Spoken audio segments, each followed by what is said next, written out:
Assalamualaikum warahmatullahi wabarakatuh. Kami dari kelompok 2 akan mempresentasikan proyek bisnis digital MindIs.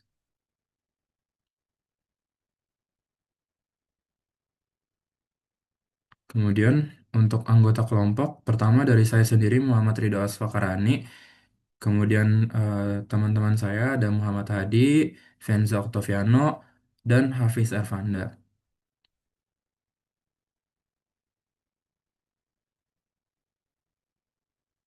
Baik, kita mulai dari pendahuluan.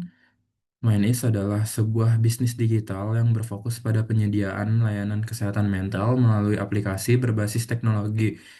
Platform ini menawarkan berbagai fitur seperti meditasi terpandu, terapi mandiri, dan alat pengelolaan stres yang dirancang untuk membantu pengguna menjaga kesejahteraan emosional secara praktis dan terjangkau.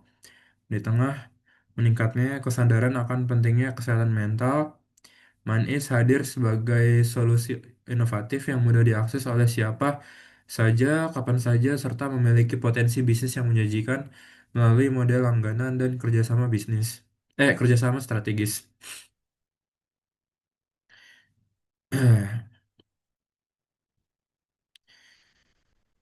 Kemudian selanjutnya, masalah yang ingin diselesaikan.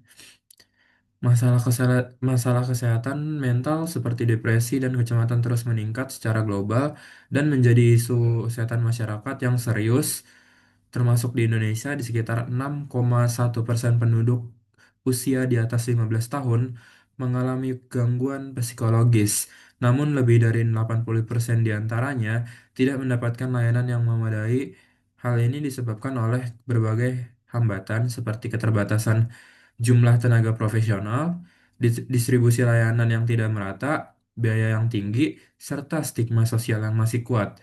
Kondisi ini semakin memburuk akibat dampak pandemi COVID-19 yang memperpanjang pentingnya akses layanan kesehatan mental yang mudah dijangkau, terintegrasi, dan berkelanjutan bagi seluruh lapisan masyarakat.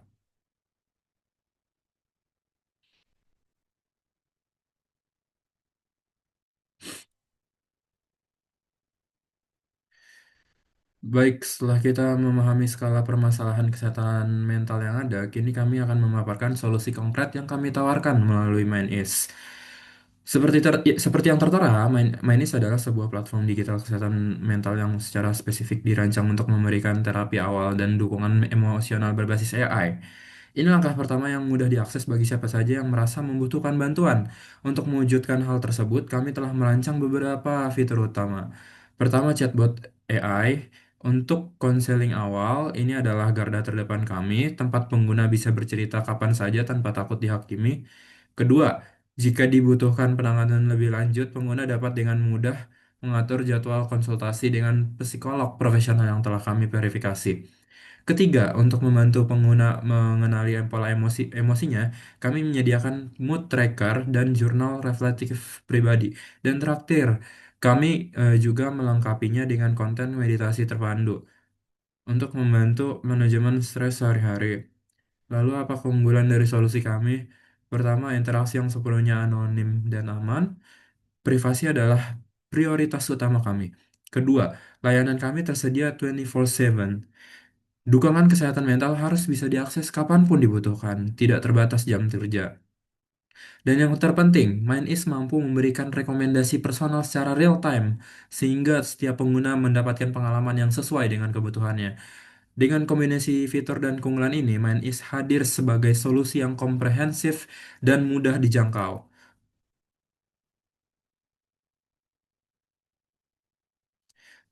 Selanjutnya ini adalah BMC atau disebut business model canvas yang kita gunakan dan kita pakai serta penjelasannya.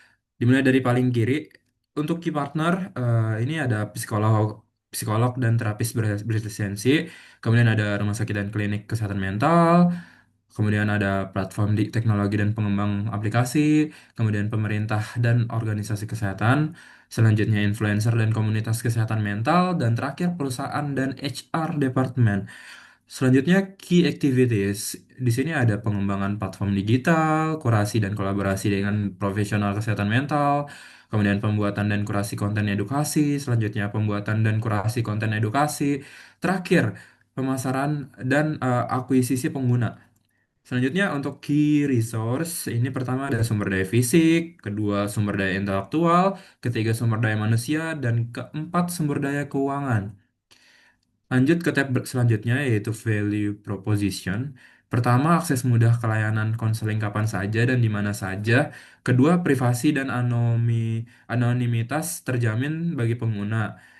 Ketiga, biaya lebih terjangkau dibandingkan terapi konvensional. Keempat, beragam metode pendukungan seperti teks, panggilan suara, video, atau chatbot.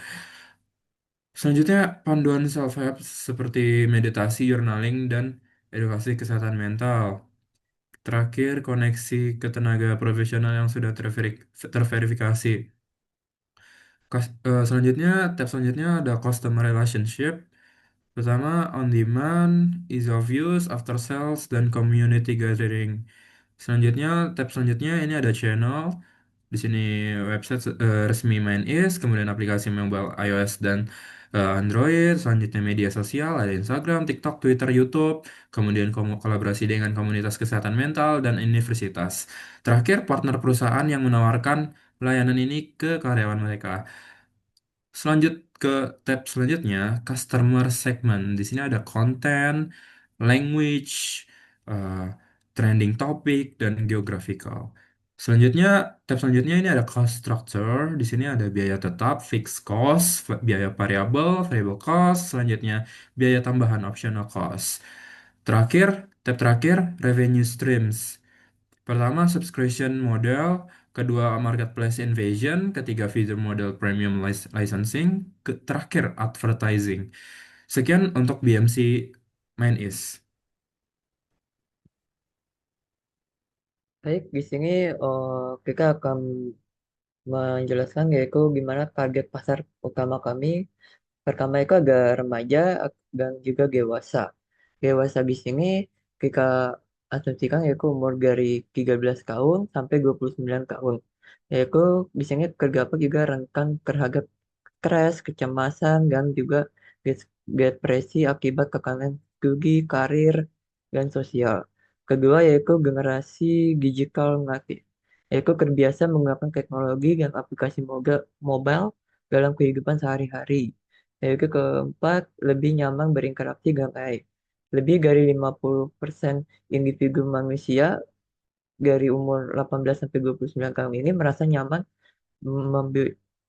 berbicara masalah mental dan dengan chatbot. Yang keempat yaitu mengutamakan akses cepat, anonim, dan fleksibel. Tiga, perlu tatap muka, bisa digunakan kapan saja dan di mana saja. Di sini kita juga membuat analisa kompetitor, yaitu pertama kompetitor lokal atau relief. Di sini ada platform konseling online dan psikologi profesional, menyediakan fitur meditasi dan jurnal suasana hati, dan juga untuk kelebihannya reputasi kuat di Indonesia, jaringan psikolog lokal, dan kelemahan di sini yaitu jadwal psikolog terbatas, biaya per sesi cenderung tinggi. Di sini untuk kompetitor global atau klaim Handspace di sini fokus pada konten wellness seperti meditasi, musik relaksasi, dan cerita tidur. Kelebihannya brand ini brand global, kualitas konten tinggi, UX dan UI yang sangat baik, dan kelemahannya tiga fokus pada terapi klinik dan konten kurang relevan secara budaya lokal.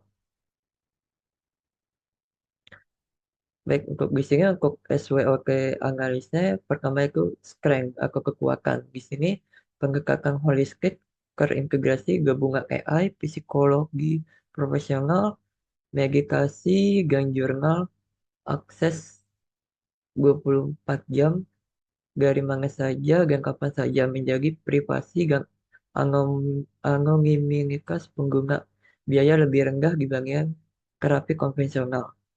Kedua yaitu weakness atau kelemahan. Ketergantungan awal pada teknologi AI yang belum tentu seakurat interaksi manusia, dan juga platform baru perlu waktu pengembangan dan kepercayaan pengguna. Kang menjelaskan manfaat AI untuk kesehatan mental kepada masyarakat awam. Yaitu ketiga, untuk opportunity atau peluang meningkatkan kesadaran akan pentingnya kesehatan mental, terutama pasca pandemi. Kedua, potensi kemitraan dengan perusahaan, universitas, rumah sakit, dan organisasi kesehatan. Dan juga pasar Indonesia masih luas untuk solusi digital kesehatan mental. Yang keempat yaitu threat atau ancaman.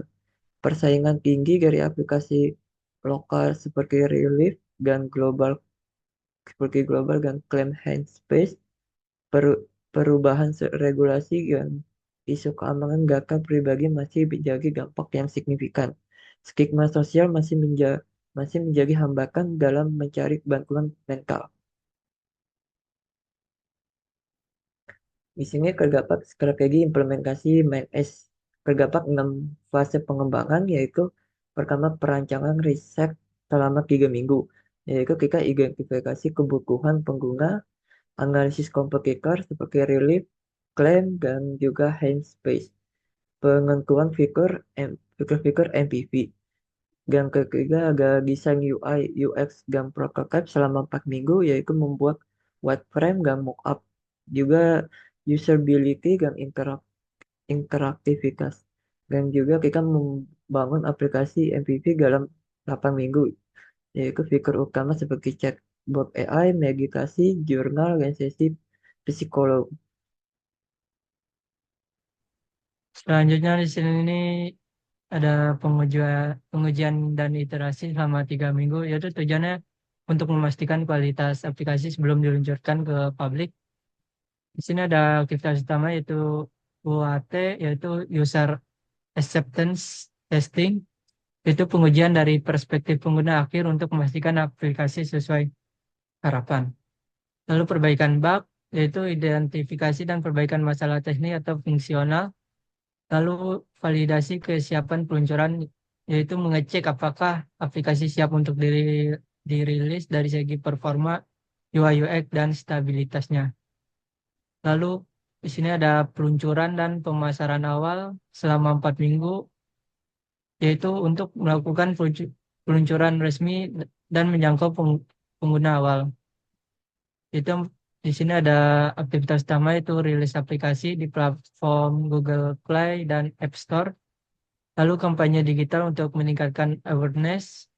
Lalu kolaborasi dengan universitas guna menjaring pengguna dari kalangan mahasiswa dan akademisi yang menjadi target utama. Lalu yang terakhir, evaluasi dan pengembangan lanjutan. Yaitu tujuannya menjaga kualitas dan relevansi aplikasi seiring waktu. Lalu aktivitas utama itu analisis data pengguna dan feedback pengguna untuk mengetahui kekurangan dan potensi pengembangan. Lalu perencanaan update dan fitur baru secara kuartalan agar aplikasi tetap kompetitif dan sesuai kebutuhan pengguna. Next. Selanjutnya di sini ada Key Performance Indicator atau KPI. Yaitu yang pertama di sini ada penyelesaian fitur MVP. Target itu 100% fitur utama selesai dalam waktu 8 minggu. Fitur MVP meliputi chatbot AI untuk konsultasi dasar, meditasi terpandu, jurnal harian, dan konsultasi profesional. Yaitu tujuannya untuk menyediakan produk minimum yang fungsional dan siap diuji oleh pengguna. Lalu yang kedua ada retensi pengguna pada minggu keempat, yaitu targetnya minimal 25% pengguna yang mengunduh aplikasi masih aktif setelah 4 minggu. Itu alasannya di sini yaitu retensinya adalah indikator seberapa berguna dan menarik aplikasi bagi pengguna, lalu menunjukkan keberhasilan fitur dan UI UX-nya secara nyata. Lalu ketiga ada feedback pengguna, yaitu mengumpulkan minimal 100 masukan pengguna dalam 2 bulan pertama. Itu bentuk feedbacknya meliputi saran pengembangan, kritik terhadap UI atau UX, lalu laporan bug.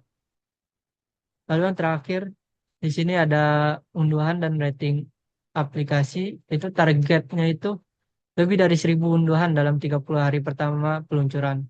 Lalu rating minimal 4.0 di Google Play and App Store. Kenapa sangat penting? Karena untuk meningkatkan terus pengguna baru, lalu membantu visibilitas aplikasi di toko aplikasi, dan menjadi tolak ukur penerimaan awal dari pasar. Next.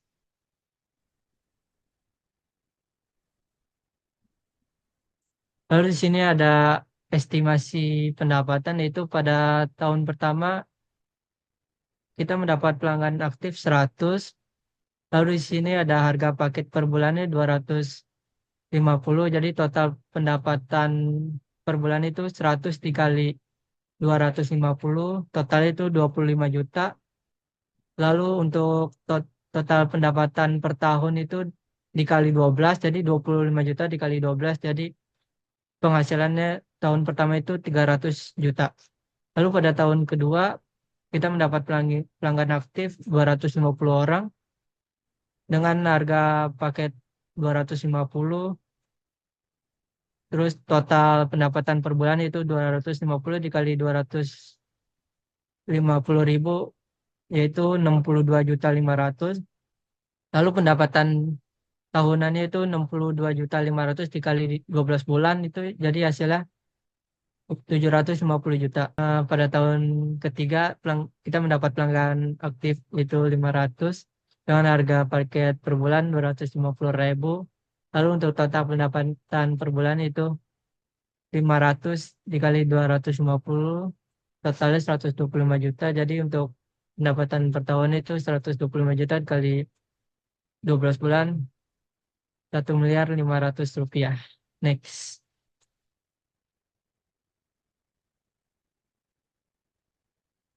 Lalu di sini ada estimasi biaya tetap.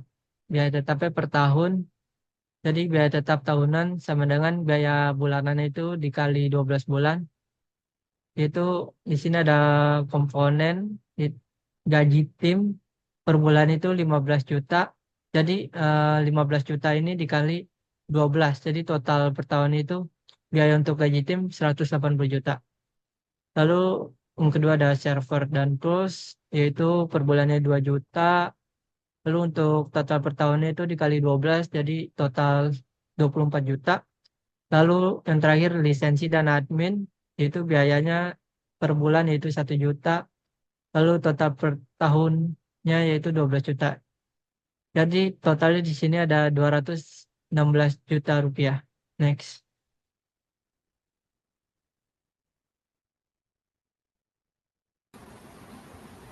Lalu di sini ada biaya variabel per tahun. Di sini adalah biaya variabel sama dengan biaya variabel per pelanggan dikali jumlah pelanggan dikali 12 atau 12 bulan. Yaitu di sini ada tahun pertama jumlah pelanggannya adalah 100, biaya per pelanggannya adalah 30.000. Lalu biaya variabel per tahunannya adalah 100 dikali 30.000 dikali 12 sama dengan 36 juta. Lalu di tahun kedua ada 250 pelanggan, biaya per pelanggannya 30.000, lalu 250 dikali 30.000 dikali 12 yaitu 90 juta. Yang lalu tahun ketiga ada 500 pelanggan. Biaya pelanggannya 30.000, biaya variabel per tahunnya adalah 500 dikali 30.000 dikali 12 yaitu 180 juta.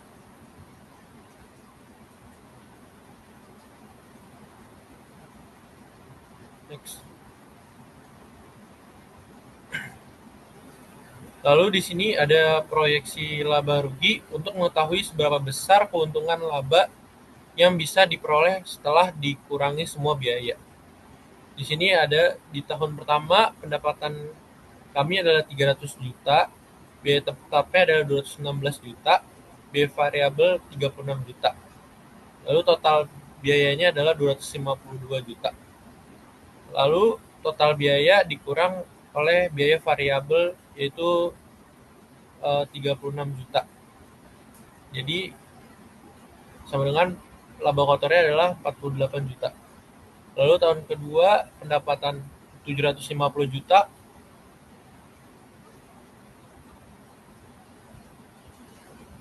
Lalu di tahun kedua pendapatan 750 juta, biaya tetap 216 juta, biaya variabel 90 juta, lalu total biayanya adalah 306 juta. Jadi laba kotornya adalah 444 juta. Lalu di tahun ketiga pendapatannya adalah 1,5 M, biaya tetapnya adalah 216 juta, biaya variabelnya adalah 180 juta, totalnya jadinya 396 juta, laba kotornya adalah 1 M, 104 juta.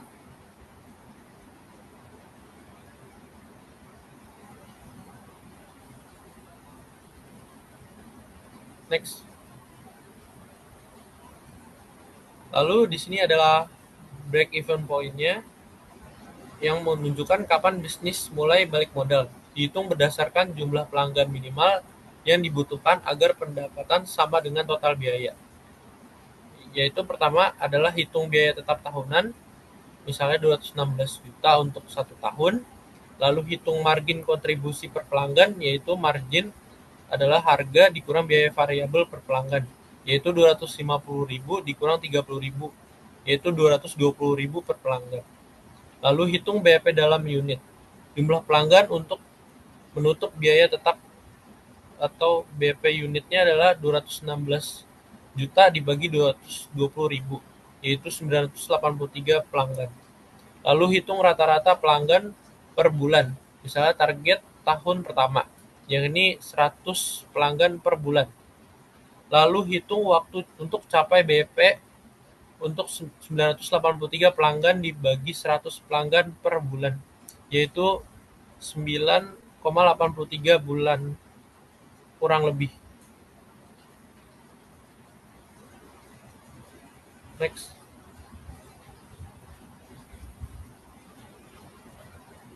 Lalu di sini adalah payback period untuk mengetahui berapa lama waktu yang dibutuhkan agar investasi awal bisa kembali. Yaitu pertama hitung total investasi awal, biaya tahun pertama adalah 252 juta, lalu hitung laba bersih per bulan, laba tahun pertama adalah 48 juta, laba bulanan 48 juta dibagi 12 yaitu 4 juta. Lalu hitung akumulasi laba bulanan. Bulan pertama adalah 4 juta, bulan kedua adalah 8 juta. Total akumulatif sampai menutup fee adalah 252 juta. Lalu payback tercapai di bulan keberapa? Yakni 252 juta dibagi 4 juta sama dengan 63 bulan. Namun di tahun kedua laba meningkat drastis 444 juta per tahun. Jadi 37 juta per bulan.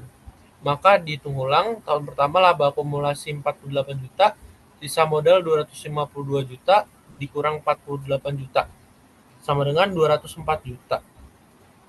Laba bulan tahun kedua adalah 37 juta.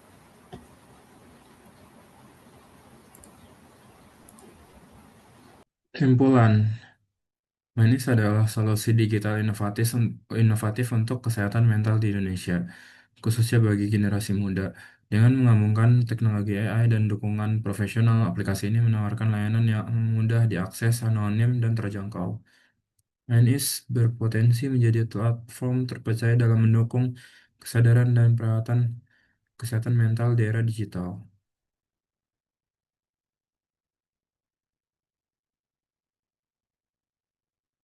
Baik, terima kasih. Ya, ini adalah akhir dari presentasi dan pemaparan hasil dari aplikasi kami Mainis. Sekian dari kelompok 2. Assalamualaikum warahmatullahi wabarakatuh. Thank you, everyone! Thank you, Elmer! Boom!